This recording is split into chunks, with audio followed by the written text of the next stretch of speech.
નમસ્કાર મિત્રો, મારું નામ ચાંદની છે। બધા કહે છે કે તમે એટલા સુંદર છો કે તમારી સુંદરતા સામે ચંદ્ર પણ ફિક્કો લાગે છે। કદાચ એટલે જ મારા માતા પિતાએ મારું નામ ચાંદની રાખ્યું અને હું ખરેખર ખૂબ સુંદર હતી અને ફક્ત સુંદર જ નહીં પણ સાથે સાથે એટલી જ ધનવાન હતી। મારા પિતા શહેરના સૌથી મોટા વેપારી હતા, પૈસાની કોઈ કમી નહોતી। મને આ બધાનું ખૂબ અભિમાન હતું। હું એવી અહંકારી હતી કે માણસને માણસ તરીકે ગણતી નહીં, મિત્રોને પણ નંબર આપીને પસંદ કરવામાં આવ્યા હતા। હું કોઈને ભાવ દેતી નહીં, હું મારી માતાની આંખોનો તારો હતી। મારા પિતાની રાજ દુલારી હતી તો મારા ભાઈઓની મારામાં જાન રહેતી અને મારી ભાભીઓની ઢીંગલી હતી। બધા મને પ્રેમ કરતા હતા અને એ પ્રેમને લીધે હું ખૂબ જ ધમડી હતી। 20 વર્ષના અંત સુધીમાં મારા માટે સંબંધો આવવા લાગ્યા। ક્યારેક ડોક્ટરનો સંબંધ, ક્યારેક પાયલટનો, ક્યારેક એન્જિનિયરનો, આખો સમય લાઈનમાં રહેતા। પણ પિતાજી બધાને ના કહેતા। પણ મમ્મી અસ્વસ્થ હતી। એક દિવસ તેણે પિતાને પૂછ્યું કે આખરે તમારે કેવો છોકરો જોઈએ છે? પપ્પાએ કહ્યું, એવો છોકરો જે મારી ચાંદની સાથે ઊભો રહે તો લોકો કહે કે ચાંદ સૂરજની જોડી છે। છોકરો ગરીબ હશે તો ચાલશે પણ મારી ચાંદનીના સરવાળે હોવો જોઈએ, કારણ કે મારી પાસે પૈસાની કોઈ કમી નથી। હું મારી દીકરીને સોનામાં તોલીશ, પણ મારો જમાઈ મારી દીકરી કરતાં વધુ સુંદર હોવો જોઈએ। મારા પિતાના શબ્દો એ જે મારા વિચારો હતા તે સાંભળીને હું ખુશ થઈ ગઈ। જો કે પિતાને કોઈ છોકરો ગમતો ન હતો અને મારા દિવસો આનંદમાં પસાર થઈ રહ્યા હતા। પણ આખરે પિતાને એક સંબંધ ગમી ગયો। પપ્પા મારી સામે નીરજની તસવીર લાવ્યા, પરંતુ મેં તે જોવાની સ્પષ્ટ ના પાડી દીધી અને કહ્યું પિતાની પસંદ જ મારી પસંદ છે।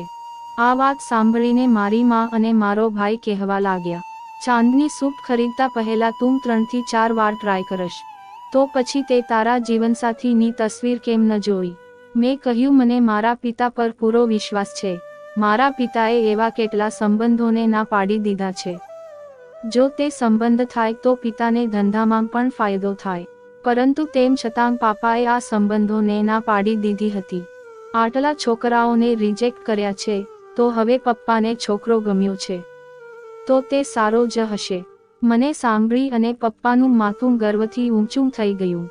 ચાંદની છોકરો આપરીજોડનો નથી, પણ જ્યારે તે તારી સાથે ઊભો રહેશે તો લોકો તમને ચંદ્ર સૂર્યની જોડી કહેશે।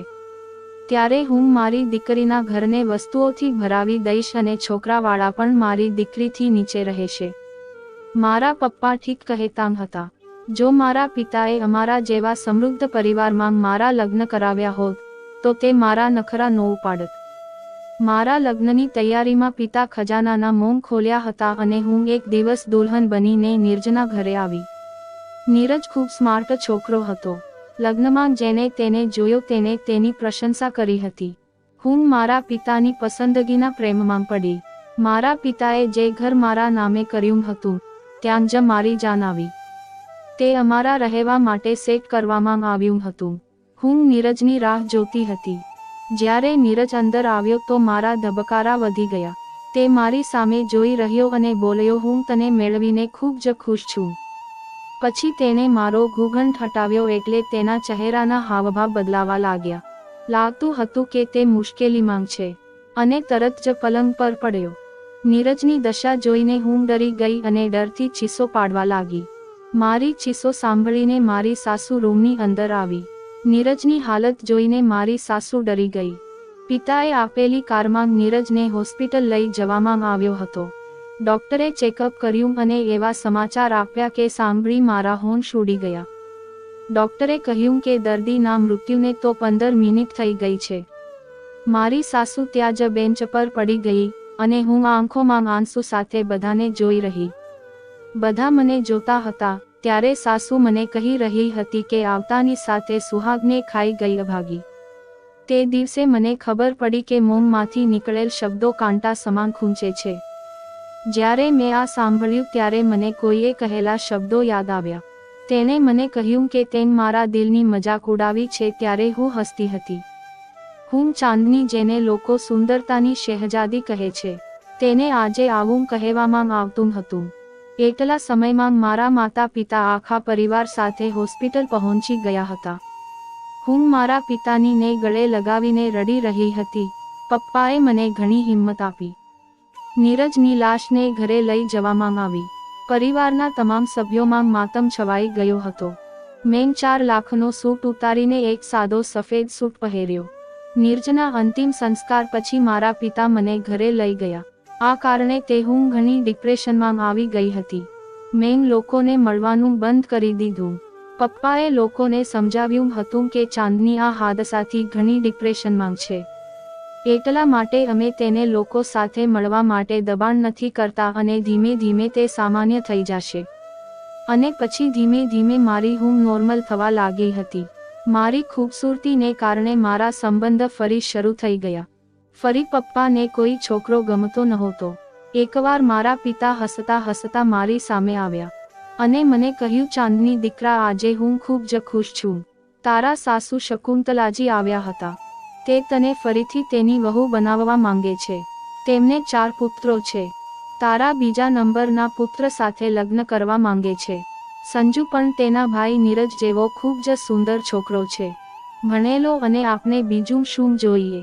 ચાંદની, તારી શું મરજી છે જણાવ. મેં કહ્યું, પપ્પા, તમને જે યોગ્ય લાગે તે કરો. મને તમારા ફેસલા પર પૂરો વિશ્વાસ છે. પપ્પા મારા માથા પર હાથ મૂકીને ચાલ્યા ગયા. પછી 2-3 દિવસોમાં મારા ને સંજુના ખૂબ જ સાદગી સાથે લગ્ન થયા. તે ખૂબ જ સુંદર છોકરો હતો. હું ફરીથી સંજુ વિશે સપના જોવા લાગી અને ફરી એકવાર હું દુલ્હન બનીને તે જ ઘરમાં આવી ગઈ અને એ જ રૂમમાં બેઠી હું સંજુની રાહ જોઈ રહી હતી. થોડી વાર પછી સંજુ રૂમમાં આવ્યો અને મારી સામે બેસી ગયો. મારા હૃદયના ધબકારા વધી ગયા હતા.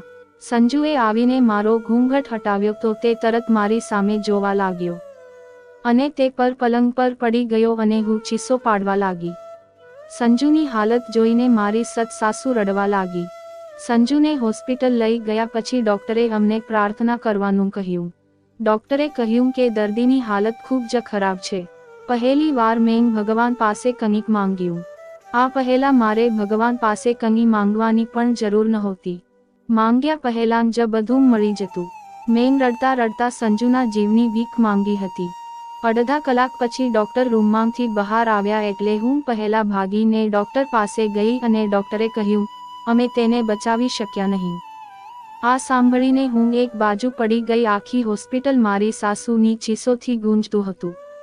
થોડા સમય પછી અમે સંજુના મૃતદેહને પણ ઘરે લઈ આવ્યા અને લોકોના હોઠ પર એક જ શબ્દ હતો, મનહૂસ દુલ્હન.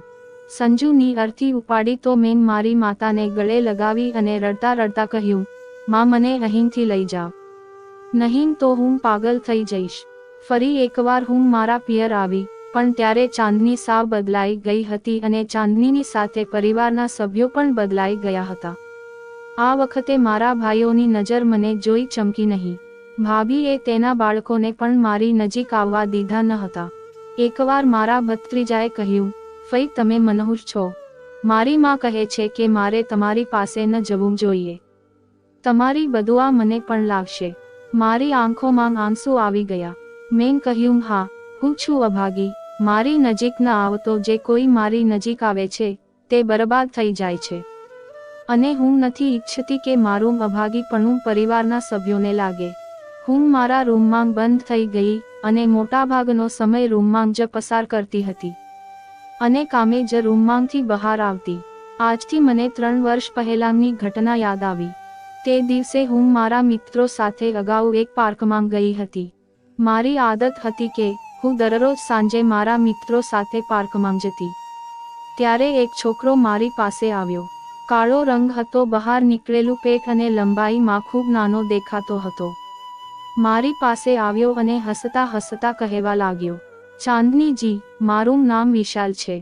હું તમને અહીં રોજ જોઉં છું અને મને પ્રેમ થયો ગયો છે અને એટલો બધો પ્રેમ કરું છું કે જો તમે મને નહીં મળો તો હું મરી જઈશ. કૃપા કરીને મારા પ્રેમને સ્વીકારો. હું જલ્દી જ તમારા ઘરે મારો સંબંધ લઈને આવીશ. એ છોકરાની વાત સાંભળીને હું અને મારા મિત્રો હસવા લાગ્યા. મેં પેલા છોકરાને કહ્યું, તે તારો ચહેરો જોયો છે ક્યારે અરીસામાં? એટલે જ તને આ વાત કહેવાની હિંમત થઈ છે. હું તને ક્યારેય પણ મારા ઘરનો પટાવાળો પણ ન બનાવું, અને તું મારો લાઈફ પાર્ટનર બનવાનું વિચારી રહ્યો છે.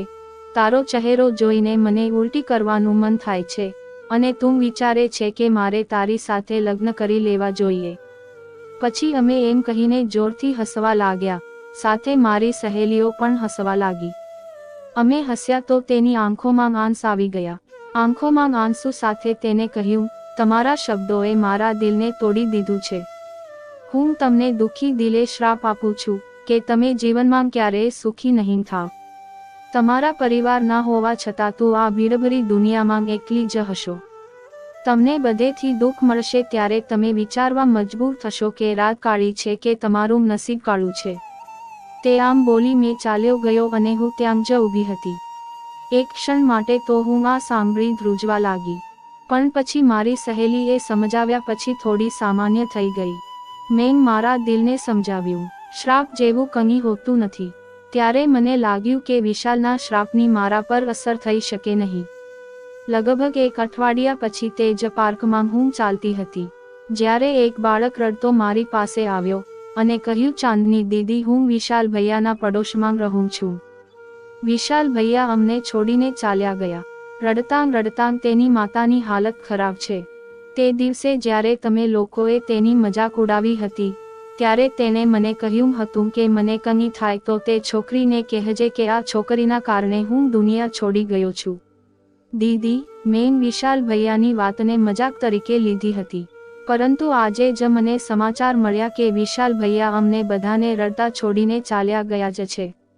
પેલા છોકરાની વાત સાંભળીને હું અંદર ધ્રુજતી હતી. પછી મારા મિત્રોએ સમજાવ્યું, ચાંદની, એવું નથી, કોઈની પાછળ કોઈ મરતું નથી. તેને બીજી કંઈક વાત પરેશાન કરતી હશે જેના કારણે તેને આ પગલું ભર્યું છે. આ માટે તું પોતાને જવાબદાર ન માન. પણ હું 2 દિવસથી પરેશાન હતી. હું વિચારતી હતી કે કાશ મેં વિશાલને તે દિવસે પ્રેમથી સમજાવ્યો હોત, તેનો આ રીતે મજાક ન કર્યો હોત, અને મેં પ્રેમથી સમજાવ્યું હોત તો તે સમજી ગયો હોત, અને તેને ખોટું પગલું ભરવાની ફરજ ન પડી હોત. પછી ધીમે ધીમે સમય સાથે વિશાળની ઘટના મારા હૃદય અને મગજમાંથી બહાર નીકળી ગઈ. આજે 3 વર્ષ પછી મને વિશાલ દ્વારા બોલાયેલા શબ્દો યાદ આવી રહ્યા હતા. હું દાવા સાથે કહી શકું છું કે વિશાલનો શ્રાપ મને લાગ્યો છે કે આજે હું મારા પરિવાર સાથે હોવા છતાં એકલી છું. હું ચારે બાજુથી નકારી ગઈ છું. આજે રાતો કરતાં પણ મારું ભાગ્ય કાળું થઈ ગયું છે. હું મારા હાથમાં મોઢું છુપાવીને રડવા લાગી. ત્યારે મારા પિતાએ કહ્યું, ચાંદની ગુડિયા, શકુંતલાજી તેના 3જા પુત્ર માટે તમારો હાથ માંગી રહી છે. મારા પિતાની વાત સાંભળીને મને નવાઈ લાગી. મેં ના પાડતા કહ્યું, પપ્પા, હવે મારે લગ્નનું નામ પણ નથી લેવું. લગ્ન તો દૂરની વાત છે. મારી વાત સાંભળીને પિતાજીની આંખોમાં આંસુ આવી ગયા. પિતાની આંખમાં આંસુ જોઈને હું પણ રડી પડી. પપ્પાએ કહ્યું, જો સંજોગો આપણા હાથમાં હોત તો અમે ક્યારેય આવું ન થવા દીધું હોત. હું તારી પીડા અનુભવી શકું છું, પણ ચાંદની, હું લાચાર છું. હું શું કરું? તારી ભાભી તેના પતિને આગ્રહ કરી રહી છે. તે ઈચ્છે છે કે તે ઘર છોડીને અલગ થઈ જાય. તે કહે છે કે તું મનુષ્ય છો. ખબર નથી, તેની દીકરીઓ હોવા છતાં મારી દીકરીને મનુષ્ય કરતાં બીક નથી લાગતી. તારી ભાભી માને છે કે જેમ તું તારા પતિને ખાઈ ગઈ છે, તેવી જ રીતે તેમના પતિને પણ ખાઈ જઈશ. તારી ભાભીને જે વાત કરે છે તે બહુ ખોટું કરી રહી છે, પરંતુ હું આ બધું કરવાનું બંધ કરી શકતો નથી. ચાંદની, જો તે મારા પુત્રને મારી પાસેથી લઈ જશે તો હું જીવી શકીશ નહીં. મેં મારા પિતાની વાત સાંભળી અને સમજાયું કે દરેક મનુષ્ય લાચાર છે. પુત્રના પ્રેમમાં આવેલા કારણે મારા પિતા એ વિચારી શકતા નથી કે હું એકવાર દુલ્હન બનીને જઈશ તો મારી સાસુના 3જા પુત્રને મારી નાખીશ. મારા પિતાની સલાહ પર મેં 3જા લગ્ન માટે હા પાડી. મારી ભાભી હસીને બોલી, ચાંદની, તારી સાસુ બહુ લોભી સ્ત્રી છે. તેને તેના પુત્રોના જીવનની જરૂર નથી, તેને જરૂર છે તારા પિતાએ આપેલા પૈસાની. દરેક દીકરાના મૃત્યુ પછી તારા પિતા વધુ પૈસા આપે છે. ભાભીની વાત સાંભળીને હું ચૂપ થઈ ગઈ. મેં બહુ ડરીને લગ્ન કર્યા અને લગ્નની પહેલી રાત્રે પણ પહેલા જેવું જ થયું. હું ત્રીજી વખત પણ વિધવા બની હતી. આ વખતે મારા પતિના અંતિમ સંસ્કાર પછી મારા પિતા મને તેમના ઘરે ન લઈ ગયા. હું એ જ ઘરમાં રહેતી હતી. હું મારા રૂમમાં બંધ થઈ રહેતી. કંઈ સારું ન લાગતું. વિશાલનો શ્રાપ મારી આસપાસ આખો સમય ફરતો લાગતો હતો. મારી સાસુ મારી સાથે વાત પણ નહોતી કરતી. મને ખાવાનું આપવું તો દૂરની વાત હતી. જ્યારે મને ભૂખથી તકલીફ થવા લાગતી ત્યારે હું રસોડામાં જઈને જમતી. આ સમયે પણ હું ભૂખથી અસ્વસ્થ થઈ રહી હતી. રસોડાની આસપાસ જઈને જોયું, રસોડામાં કંઈ નહોતું. ત્યારે કોઈએ દરવાજો ખોલ્યો અને એક હાથ આવ્યો, જે ભોજનથી ભરેલી થાળી રૂમની અંદર મૂકી અને ફરી ગાયબ થઈ ગયો. ભોજનની પ્લેટ રૂમની બહારથી અંદર આવી તો હું વિચારતી કે ઘરમાં મારા પર દયા કોણ કરે છે. પછી તે દરરોજ થવા લાગ્યું. દરરોજ સાંજે કોઈ મારા રૂમમાં ભોજનની થાળી આપતું. માત્ર તેનો હાથ અંદર આવતો હતો. તેનો હાથ જોઈને અંદાજ લગાવી શકાય છે તે વ્યક્તિ કોઈ પણ હોય, પણ ખૂબ જ સુંદર અને સ્માર્ટ, મજબૂત કાંડા પર બાંધેલી ઘડિયાળ ખૂબ જ શોભતી હતી. એક વખત મેં તેને જોવાનો પ્રયત્ન કર્યો કે તે અંદરથી ભોજન દેવા આવ્યો તો હું રૂમ ખોલીને બહાર આવી, પરંતુ ત્યાં સુધીમાં તે ગાયબ થઈ ગયો હતો. પછી મેં તેને જોવાનો પ્રયત્ન છોડી દીધો. 5 મહિના આમ જ વીતી ગયા. એક દિવસ મારી સાસુ આવીને મારી પાસે બેઠી અને કહ્યું, હું તારા પિતાને મારા ચોથા પુત્ર માટે પૂછું છું, તેમને હા પાડી છે. 2 દિવસ પછી તારા લગ્ન મારા સૌથી નાના પુત્ર સાથે છે. હું તેની સામે હાથ જોડીને બોલી, તમે કેવી માં છો? મને લાગે છે કે આ દીકરા તમારા અસલી દીકરા નથી. કોઈ પણ માતા તેના પુત્રના મૃત્યુને આમંત્રણ આપે નહીં. છેવટે તે શું છે જે તમને તમારા જુવાન પુત્રનું બલિદાન આપવા માટે મજબૂર કરે છે? આ દોલત, ગાડી, આ બંગલો બધું હું વકીલને બોલાવીશ અને આ બધું તમારા નામે કરીશ. પરંતુ તમે તમારા પુત્રનો જીવ મારાથી બચાવી લ્યો. મને શ્રાપ છે, ક્યારેય મારો પતિ સુરક્ષિત રહેશે નહીં. મારી સાસુ બોલી, કોનો શ્રાપ છે? હું તેને કશું કહી ન શકી. મારા સાસુની આંખોમાં એક શેતાની ચમક દેખાતી હતી. મને મારી મોટી ભાભીની વાત સાચી લાગી. મારી સાસુ એક લોભી સ્ત્રી છે. આવું કેવી રીતે હોઈ શકે? 3 જુવાન પુત્રના મોત બાદ એ મહિલા ફરી એક છોકરા માટે મને વહુ બનાવવા માંગે છે. મેં વિચાર્યું કે કદાચ મારી સાસુ મારા પહેલા 3 પતિઓની અસલી માતા નહીં હોય. તો પછી તેને શું ફરક પડે છે કે કોઈ જીવે કે મરે? તેને ઘણા બધા પૈસા જોતા હતા, જે મારા પિતા આપતા હતા, પણ હું સાસુ જેવી પથ્થર દિલ ન હતી. મેં લગ્ન માટે હા પાડી, પણ મેં વિચાર્યું હતું કે હું આ છોકરાનો જીવ જ બચાવીશ. હું ક્યારેય તે છોકરાને મારું મોઢું બતાવીશ નહીં કે તેની સામે આવીશ નહીં. લગ્નનો દિવસ આવી ગયો. પંડિતજીએ મંત્રનો જાપ કર્યો અને અમે લગ્ન પૂરા થઈ ગયા. મને રૂમમાં લઈ જઈને બેસાડવામાં આવી. હું આજે ચોથી વખત સ્ટેજ પર બેઠી હતી. મારા નવા પતિ હજુ પણ રાતે મારા રૂમમાં નહોતા આવ્યા. જાણે તે પણ તેના મૃત્યુથી ડરતો હતો. મેં વિચાર્યું હતું કે મારે શું કરવું. મેં મારો લગ્નનો ડ્રેસ બદલ્યો અને અલમારી પાછળ સંતાઈ ગઈ. હું નહોતી ઈચ્છતી કે મારા પતિ મારું મોઢું જોવે અને તે પણ મારા બીજા 3 પતિની જેમ મરી જાય. ત્યારે મારા ચોથા પતિ અંદર પ્રવેશ્યા. મારો શ્વાસ તેમ ચાલતો હતો જાણે વાવાઝોડું ચાલે છે. ખબર નહોતી કે હવે પછીની ક્ષણે શું થવાનું છે. ત્યારે અચાનક મને મારા પતિનો મોટેથી બોલવાનો અવાજ સંભળાયો અને તે કહેતો હતો કે માંગ, મારી દુલ્હન ક્યાં છે? તે ભગાડી નથી દીધી ને? અને મારા સાસુનો પણ અવાજ આવવા લાગ્યો કે અહીં જ બેસાડીને ગઈ હતી તારી પત્નીને. પછી કેટલાક છોકરાઓના અવાજો સંભળાયા હતો. મારા સાસુ કહેતા હતા કે નીરજ ચાંદનીને જોઈ છે. તેને કહ્યું, આંટી, મેં જોઈ નથી. નીરજ તે મારા પહેલા પતિનું નામ હતું. મેં કબાટની બાજુમાંથી મેં ઝડપથી જોયું તો મારી આંખો ફાટી ગઈ. મારા મૃત્યુ પામેલા 3 પતિઓ મારી સામે જ ઊભા હતા. પછી મારી સાસુ મારા પતિની સામેથી હટી. તે જોઈને મને લાગ્યું કે હવે હું શ્વાસ લઈ શકીશ નહીં. તે વિશાલ હતો, એ જ વિશાલ જેણે 3 વર્ષ પહેલા મારા ખાતર દુનિયા છોડી દીધી હતી. મેં વિચાર્યું કે હું સ્મશાનભૂમિ પર છું, જ્યાં તમામ મૃતકોને જીવંત કરવામાં આવ્યા છે. હું ક્યાં સુધી વિશાલના ચહેરા તરફ જોતો રહી. તેને જોઈને મને કોઈ ગાંડો પ્રેમી હોય તેવો અનુભવ થતો હતો. હું તેના શબ્દોથી ખૂબ જ ડરી ગઈ હતી. તેને કહ્યું, માંગ એકવાર એ ચકલી મારા હાથમાં આવી જાય, હું તેના પગ કાપીને તેને કાયમ માટે બંધ કરી દઈશ. તેનું કોણ છે? બધા તેને અભાગી માને છે. આખી જિંદગી મારા પગ દબાવશે. હું તેને એટલી હેરાન કરીશ કે તે રડતા રડતા દયાની ભીખ માંગશે. આ બોલતા વિશાલનું કાળું મોઢું વધુ કાળું બની ગયું અને હું ભયથી ધ્રુજી રહી હતી. મારી સાસુએ કહ્યું કે નીરજ અહીં તહીં રૂમમાં જોઈ લે, ત્યાં સુધી આપણે બહાર જોઈ લઈએ. ચોક્કસ તે અહીં ક્યાંક હશે. આટલું કહી તે બધાને પોતાની સાથે લઈને ચાલી ગઈ. મારા પહેલા પતિ નીરજને રૂમમાં છોડી દેવામાં આવ્યો હતો, જે મને અહીં તહીં જોતો હતો. મેં મારી આંખો બંધ કરી. હું મારા હૃદયમાં ભગવાનને પ્રાર્થના કરતી હતી કે ભગવાન મને આનાથી બચાવે.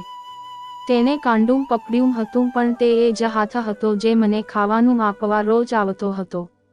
તેના હાથ પરની ઘડિયાળથી મેં તેને ઓળખ્યો. આ એ જ હાથ છે.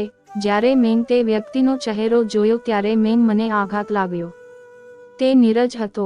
તેને મારા મોઢે હાથ રાખી અને કહ્યું, કાંઈ બોલીશ નહીં, ચૂપચાપ ઊભી રહે. તેને ખબર પડશે કે તું રૂમની અંદર છો તો તારી સાથે ખરાબ વ્યવહાર કરશે. હું બહાર જવું છું અને બધાને કહું છું કે ચાંદની રૂમમાં નથી, પણ રૂમમાંથી નહીં. હું પણ થોડીવારમાં પાછો આવીશ. મેં મારી આંખેથી મૌન રહેવાની સંમતિ આપી. તેથી તેણે મારા મોં પરથી તેનો હાથ દૂર કર્યો. નીરજ બહાર ગયો અને બહાર બધાને કહ્યું કે ચાંદની રૂમમાં નથી. હું અલમારી પાછળ ચૂપચાપ ઊભી રહી. હું કંઈ સમજી શકી નહીં. આ બધું શું છે? એટલું તો હું સમજી ગઈ કે વિશાલે આ બધું મને મેળવવા માટે કર્યું છે. વિશાલ પણ આવો હોઈ શકે. મેં ક્યારેય વિચાર્યું પણ નહોતું. ઊભા રહીને મારા પગ દુખવા લાગ્યા. હજી નીરજ અંદર આવ્યા ન હતા. મારી પાસે બીજો કોઈ વિકલ્પ નહોતો નીરજની રાહ જોવા સિવાય. એવું લાગતું હતું કે માત્ર તે જ મને અહીંથી બહાર કાઢી શકશે. પછી નીરજ આવ્યા. તેને જઈને મને પલંગ પર બેસાડવી, મને પાણી આપ્યું અને કહ્યું કે તે લોકો તને શોધતા શોધતા થાકીને સૂઈ ગયા છે. તેને થયું તારા માતા પિતાના ઘરે ગઈ હશે, પણ તમારા મા બાપ પણ સમજે છે કે તું અભાગી છો, તેથી સવાર સુધી ઘરે પાછી મોકલી દેશે. ચાંદની, તારા એક વખત જ લગ્ન થયા છે. આગલા 3 લગ્ન ડ્રામા છે અને આ ચોથા લગ્ન વાસ્તવિકતામાં થયા છે. 3 વર્ષ પહેલા તમે વિશાલને રિજેક્ટ કર્યો ત્યારે વિશાલ ઘાયલ સિંહ બની ગયો હતો. તને મેળવવી તેને પોતાની જીદ બનાવી દીધી હતી. તમને શોધવું મુશ્કેલ હતું. વિશાલ જેવા ખરાબ સાથે તમારા માતા પિતા ક્યારેય તમારા લગ્ન ન કરાવત અને પછી તેને તમને હાંસિલ કરવા પ્લાન બનાવ્યો. તેમાં તેણે તેના 3 મિત્રોનો સમાવેશ કર્યો હતો. વિશાલની માતાના લગ્ન કરાવનાર પંડિત અને તે ડોક્ટર પણ આ પ્લાનમાં હાજર હતા. તારા પપ્પા એટલા પૈસા આપતા હતા કે કોઈનું મોઢું બંધ કરવા ઘણા હતા. તે પંડિતને પૈસા આપીને લગ્ન માટે ખોટા મંત્રો પઢાવતા હતા. ડોક્ટરને પૈસા આપીને કહેતા દર્દી મરી ગયો છે. તારા પહેલા લગ્નનું નાટક મારી સાથે થયું. તેમ એક પછી એક 3 લગ્ન થતા ગયા અને તમારા પતિ મરતા ગયા. તેની પાછળ એક જ કારણ હતું કે તમને મજબૂર બનાવવામાં આવે કે તમારા માતા પિતાને તમારાથી છુટકારો મળે. જ્યારે વિશાલનો તારા માટે સંબંધ માંગ્યો તે કાળો હોવા છતાં તારા માતા પિતા આ સંબંધ માટે ના પાડી શક્યા નહીં. અને વિશાલને ખબર હતી કે અગાઉ તારા પિતા વિશાલના સંબંધ માટે બિલકુલ સંમત નહીં થાય. પહેલા હું પણ વિશાલ સાથે હતો, પણ ધીમે ધીમે મને સમજાતું ગયું કે તારી સાથે ખોટું થઈ રહ્યું છે. તારા માતા પિતાએ તમને છોડી દીધી પછી તમને અભાગી માનવાનું શરૂ કર્યું. આ જોઈને મને ખૂબ જ દુઃખ થયું. તારી સાથે આ બધું કરવામાં હું પણ સામેલ છું. વિશાલની માતા તને ભૂખી રાખે છે એ જોઈને હું રાત્રે હોટેલમાં જમવાનું લાવીને તારા રૂમમાં રાખતો હતો. મેં નીરજની વાત સાંભળી તો મારી આંખોમાંથી આંસુ વહી રહ્યા હતા. તેથી મેં નીરજના ખભા પર માથું મૂકીને રડવા માંડી. જે કંઈ થયું, હું પણ તેનો એક ભાગ હતી. મારે વિશાલ સાથે ખરાબ વર્તન ન કરવું જોઈએ. હું પ્રેમથી પણ સમજાવી શકતી હતી, પરંતુ મારી ખરાબ વર્તનથી ગુસ્સામાં આવીને જ વિશાલે આ પગલું ભર્યું હતું. ત્યારે નીરજે મારા આંસુ સાફ કર્યા અને કહ્યું, ચાંદની, મને માફ કરી દે. તારી સાથે આ કરવામાં હું પણ એટલો જ જવાબદાર છું. મેં નીરજને માફ કરી દીધો હતો, તેને ખોટું કર્યું હતું, પરંતુ અત્યાર સુધી તે માત્ર મને મદદ કરતો હતો. 4:30 થઈ ચૂક્યા હતા. નીરજે મારો હાથ પકડીને કહ્યું કે અહીંથી જવું પડશે. જો વિશાલ તને મળી ગયો તો પછી તે તને અહીં જ ઘરમાં રાખશે. એ સાંભળીને હું ઝડપથી ઊભી થઈ અને અમે બંને બહાર આવ્યા. આખા ઓરડામાં મૌન હતું, બધા હજુ સૂતા હતા. હું અને નીરજ ઝડપથી મુખ્ય દ્વારથી નીકળી ગયા. નીરજે મને મારા ઘરના ગેટ પર ઉતારી હતી. હું અંદર ગઈ. મને જોઈને બધાને નવાઈ લાગી. પછી મેં પિતાને આખી પરિસ્થિતિ જણાવી. મારી વાત સાંભળીને પિતાજી ખૂબ ગુસ્સે થયા. બધાએ મને ગળે લગાડી. મારી ભાભીએ પણ મારી પાસે માફી માંગી. મારા પપ્પા પોલીસ પાસે ગયા અને પોલીસ સાથે વિશાલના ઘરે પહોંચ્યા. ત્યારબાદ વિશાલ અને તેની માતાની ધરપકડ કરી હતી. આ સમગ્ર ઘટનાના લોકો સામેલ હતા તે બધાની ધરપકડ કરી. નીરજની પણ પોલીસે ધરપકડ કરી હતી, પરંતુ તેણે પોલીસને સહકાર આપ્યો અને મને તે લોકોથી બચાવી. તેથી જ નીરજને ટૂંક સમયમાં જ ફરીથી છોડી દેવામાં આવ્યો. મારા પિતાએ મને વિશાલથી છૂટાછેડા અપાવી દીધા હતા. હું મારા માતા પિતાના ઘરે રહું છું. બધા મને પહેલાની જેમ પ્રેમ કરે છે, પણ મારામાં મોટો બદલાવ આવ્યો છે. હું બહુ મૌન રહેતી અને હું બહુ ઓછું બોલતી. ત્યારબાદ 1 મહિના પછી મારા પિતા મારી પાસે આવ્યા અને કહેવા લાગ્યા, ચાંદની દીકરા, તારા માટે એક સરસ સંબંધ છે. હું ગુસ્સે થઈ ગઈ અને મેં કહ્યું, મેં લગ્ન પર વિશ્વાસ ગુમાવી દીધો છે. લગ્નના નામ પર મારી વાત સાંભળીને પિતાજી મારી સામે હાથ જોડીને બેઠા. તેને કહ્યું, ચાંદની, અમે બધા શરમ અનુભવીએ છીએ.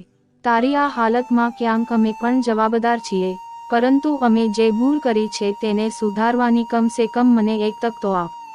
ચાંદની, અમે તે છોકરાને જોયો નથી. જો તારી ઈચ્છા હોય તો જ મારે તે છોકરાને મળવું છે. પિતાના જોડેલા હાથ અને આંખોમાં આંસુ જોઈને મેં તેને હા પાડી. હા ચાંદની, મને તારી સાથે લગ્ન કરવા છે. હું તને પ્રેમ કરી બેઠો છું.